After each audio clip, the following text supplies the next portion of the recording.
Okay, I'm annoyed because I just lost my phone for like 5 minutes and I was f***ing grumbling. There we go.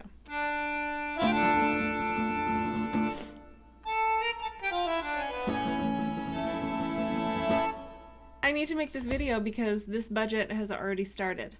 So, I did a no-buy last year. I'll link to the video if you haven't seen it or would like to. I'm just hitting myself with a little lip liner because I love it. She's my best friend. This video, I really wanted to detail what I'm doing after the no-buy. I'm sorry, I have a mirror right here and I keep looking at myself. I really love the way I did my makeup today. I love it. What am I doing now that my no-buy is over, baby?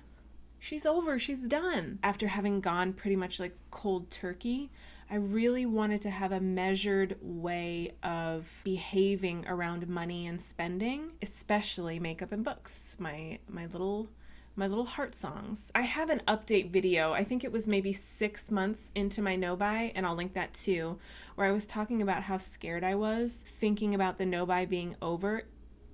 The no-buy went swimmingly. It was surprisingly, I don't know about easy, but it was stress-free in the sense that I made one decision that freed me from a lot of decision making. I was like, I have a list of things that I can buy and things that I can't. And most of the things that I wanted to buy were on the things that I can't buy. So like, most of the time I didn't buy anything. And that was super relaxing, especially for me. I feel like I was looking at makeup releases like people pay attention to sports. If something was released or if it was like limited edition or if it would be released at a certain time, I was like on it, on the computer, like I will get this. Like I had a whole strategy. Like I was completely like, I was really good at it.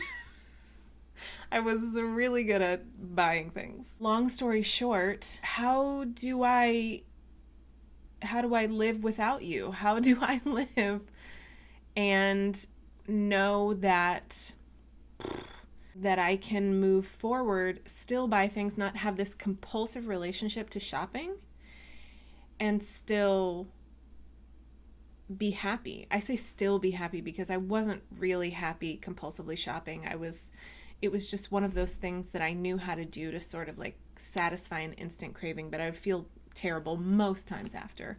So cool, that felt nice, great. But let's talk about the budget. There are certain things that are included and certain things that aren't. For my no-buy, I had a particular set of rules that was very specific to me and my own shopping habits that I noticed, and it worked really well for me actually. This year, I changed a couple of things, but I want to have this video to detail what exactly is on my budget and why. What is my budget? And what is the duration? So my no-buy year ended on February 1st, 2020. So February 1st through July 31st, I'm going to check in with it, see how I feel about it.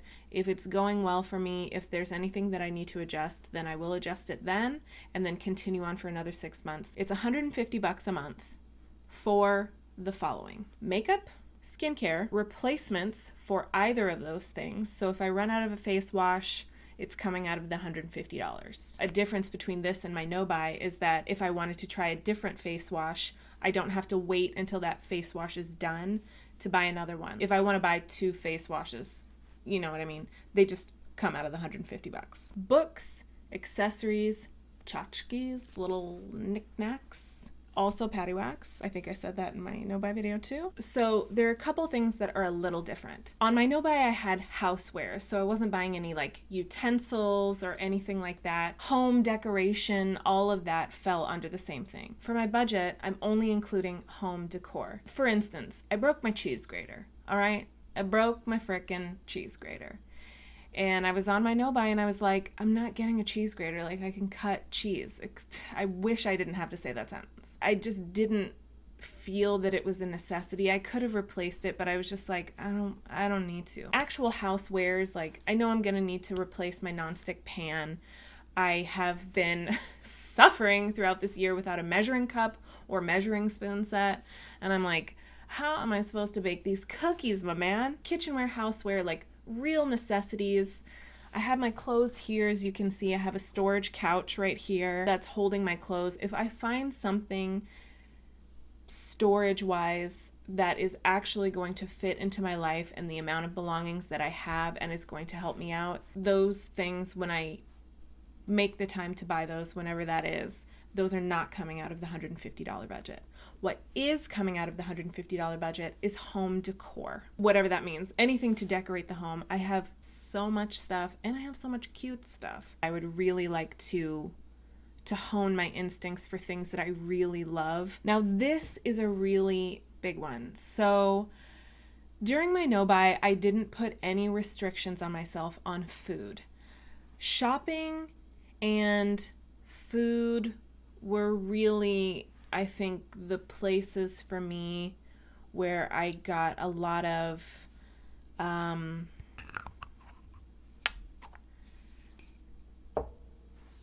comfort. And also, like, I didn't want to put a restriction on myself on food because I'm like, okay, I'm a woman who grew up in America. Like, I already restrict myself on food in many different circumstances and scenarios. There's always gears shifting in terms of like what I can eat when with whom. That's certainly been my experience. Like, really, the thing that changed my mind about that for going into my budgeting year was I noticed, so I didn't like make myself really keep track of a whole lot of things during my no-buy year. I knew that I just wanted to make it easy for myself so that I could actually complete it and like feel like I did something. So I wasn't like, oh, I'm trying to save up for this. Cruising on into like September, October, I was like, God, I'm not buying anything that I usually buy, but I still feel broke as hell. My therapist was like, why don't you just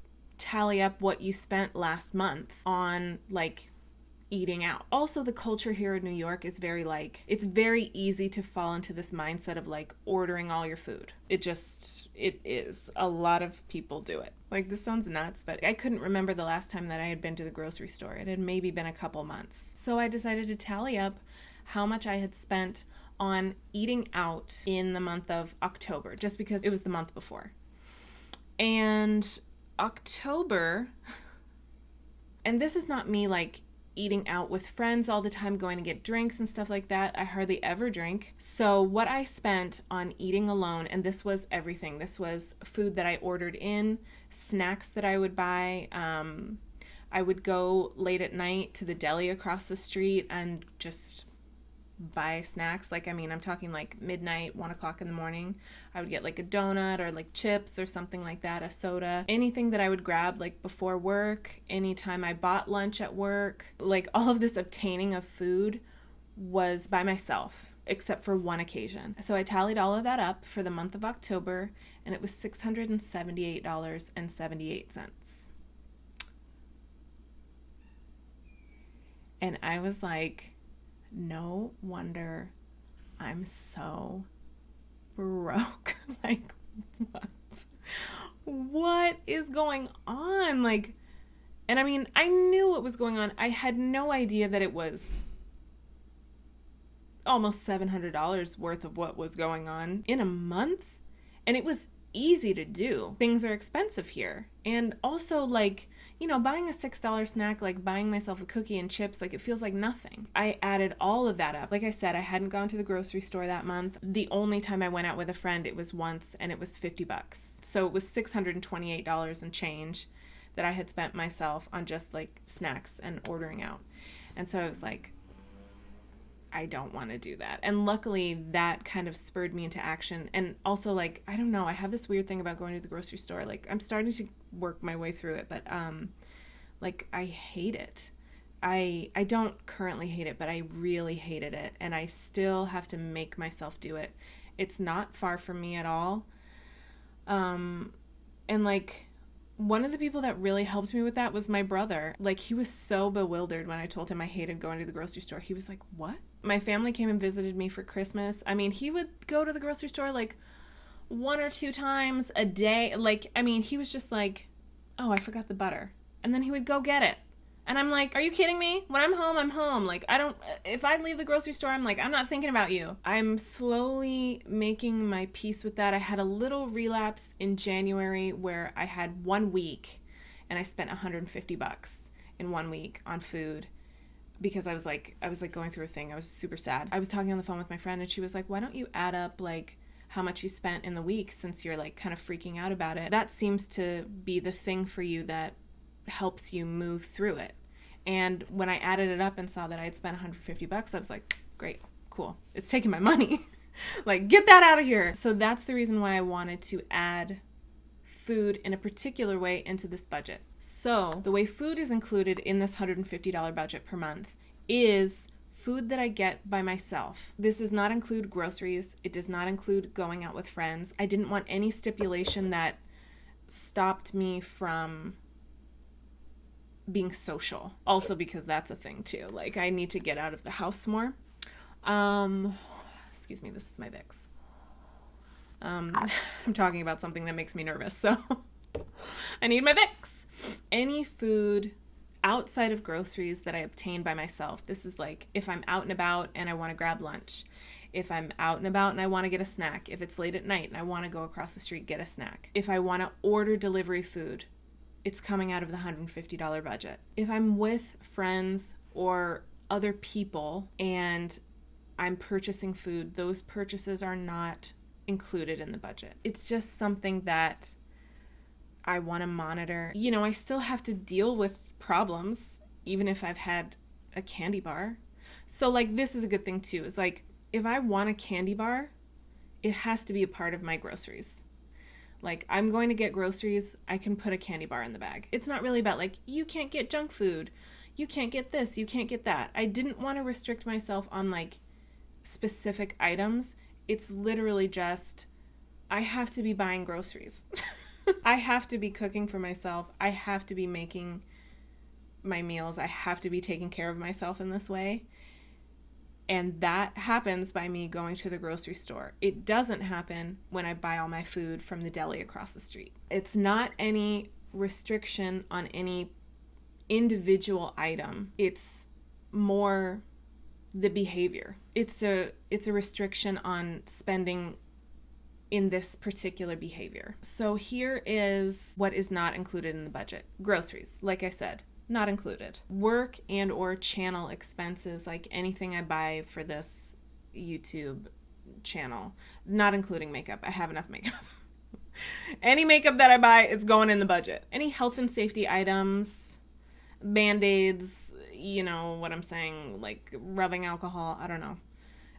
Vitamins, not included in the budget. Household items like cleaner and things like that, necessities like that. Going out with friends, any type of like entertainment, any experiences, massage, getting my nails done, anything like that, it's not included. But I really love doing my nails, so like, Any travel expenses.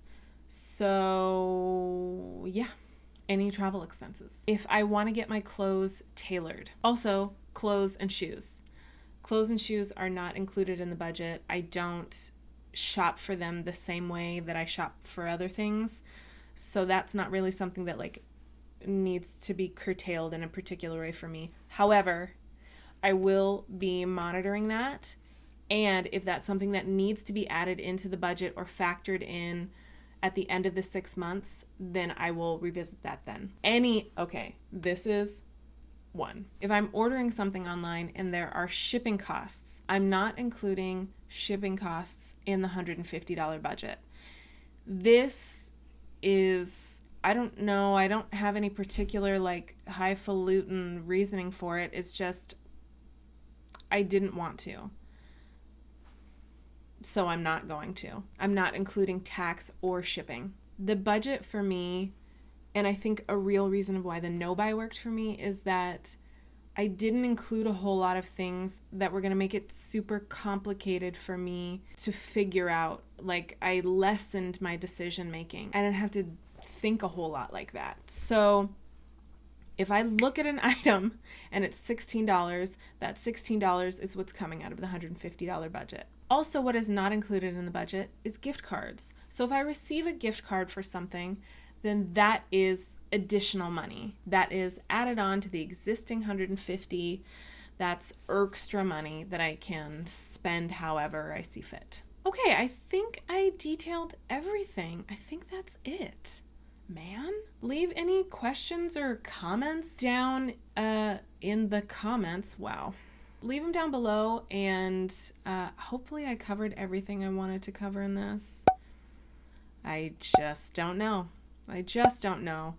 Talking about budgeting is so scary and creepy, and I've tried to budget so many times in the past. I say so many times. I mean, like maybe like 4 times, but none of those times I ever cared about. This I actually care about, and especially coming out of a no-buy, I'm like, I can definitely budget. It's about 2/3 of the way through my first month of budgeting. Let me tell you, I had a gift card. My budget has already been spent.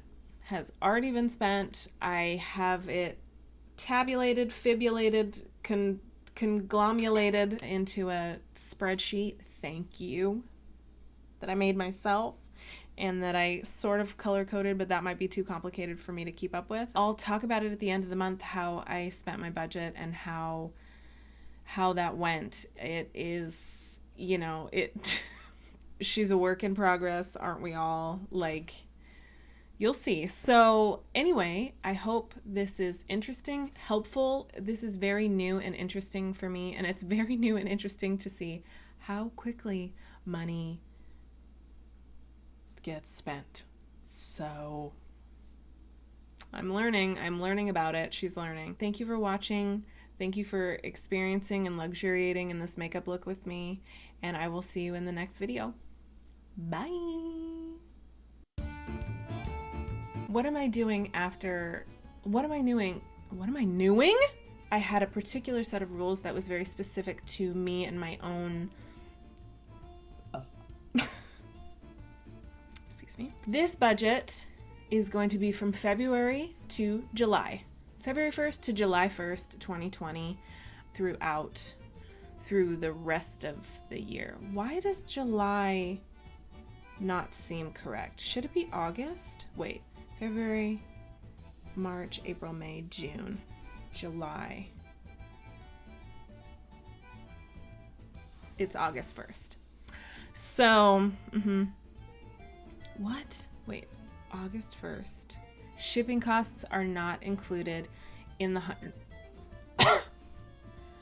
What do you do after a no-buy? What have I done?